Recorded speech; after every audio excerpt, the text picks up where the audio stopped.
Topping today's news, 3 young men are fighting for their lives after a drive-by shooting on Wilson Track last night.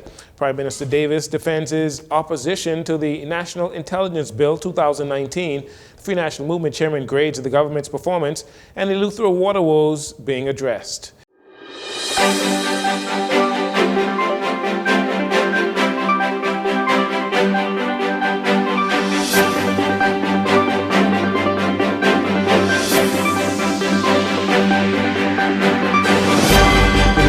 I'm Jarino Saunders. This is your JCN Evening News, and it is a pleasure to have you join us. On the crime front, as gun violence continues to wreak havoc in our communities, this evening 3 young men, 2 of them 18 years old and a 26-year-old, they're in hospital receiving medical attention and fighting for their lives following a drive-by shooting incident that occurred on Wednesday in the vicinity of Wilson Track. According to initial reports, the victims were sitting on a wall on an apartment complex shortly after 8 p.m. when the occupants of a light-colored vehicle believed to be a Japanese model vehicle approached, and the occupants of that car opened fire on the males, shooting each of them multiple times about the body. At last reports, the victims were listed in critical condition. Police are asking anyone with information about this incident to call 911-919, the Criminal Investigations Department at 502-9991 or you can submit tips anonymously through Crime Stoppers at 328-TIPS. That's 328-8477. While the opposition supported the National Intelligence Agency Amendment Bill 2024, party leader Michael Pintard accusing Prime Minister Philip Davis and his administration for being hypocritical, as he said they opposed the very same bill by the Minnis administration in 2019. He said at the time, Mr. Davis described the NCIA bill as being dangerous and unconstitutional. Well, when it was his turn to speak, Prime Minister Davis defended his position to oppose the bill in 2019 and explained why he and the government has not amended the provisions of the bill that they once opposed. I am debating today the amendment to that bill, not that bill in itself. Right? And my views on of the bill was in the context of the discussion to pass the bill. The bill has now been passed. It's now law. I'm not now being troubled by whether to amend my views to the bill to make it suit my views. That's not what parliamentarians are about. That's not true. That's not a parliament. The parliament passed the bill. I had a view of the bill. So why would I want to amend the bill just to suit my own personal view? As I indicated, I'm not going to move. There are a lot of bills that have been passed in this House that I had differing views on. Why should I just impose my view on the country? I am a consensus builder. I'm a collective. And the collective view was that the bill was passed. Having been passed, my view was rejected by Parliament then.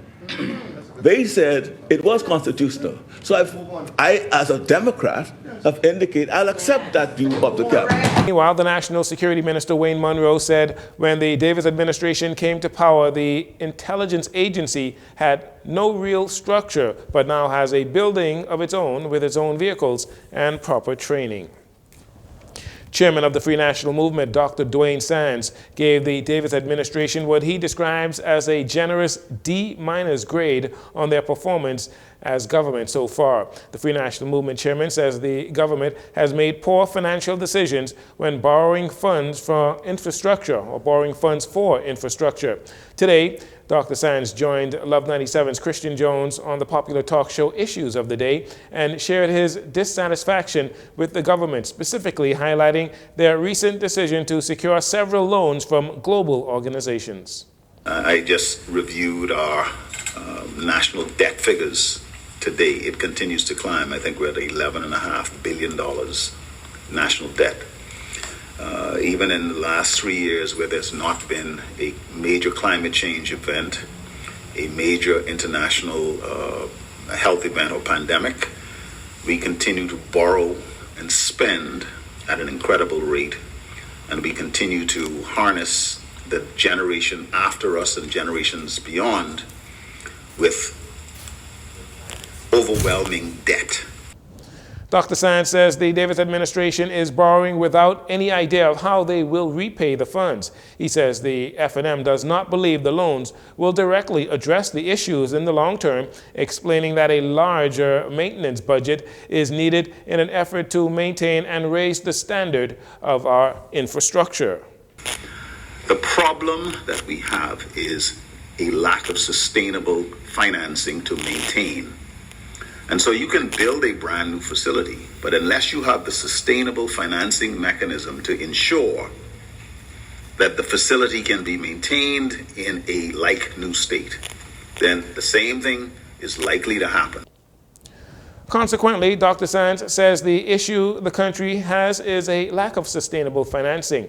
He is calling on the government to be more strategic in their endeavors. And finally, in this segment, Police Press Liaison Officer Chief Superintendent Chrislyn Skippings released a statement Wednesday afternoon following what appears to be a document from the Royal Bahamas Police Force that is being circulated on social media platforms suggesting that the corruption and bribery investigation related to former head of the Criminal Investigations Department, Chief Superintendent Michael Johnson, has been completed and Johnson has been reassigned to the office of the Commissioner of Police. Well, Chief Superintendent Skippings says this is false. The Commissioner of Police wishes to remind members of the public that the investigation into the voice notes are ongoing and that Chief Superintendent Johnson remains on garden leave and will remain until the conclusion of the investigation. In addition to the foregoing, there is in circulation a dated photo depicting myself, Chief Superintendent Chrislyn Skippings, and Chief Superintendent Johnson at a crime scene. The media and general public is hereby advised that this is a dated photo and does not reflect the current status of Chief Superintendent Michael Johnson. Again, that was Police Press Liaison Officer Chief Superintendent Chrislyn Skippings debunking a social media post suggesting Chief Superintendent Johnson has returned to duty after being reassigned to the office of the Commissioner of Police. You're listening to JCN News. We'll take a break here. We'll be right back after these commercials.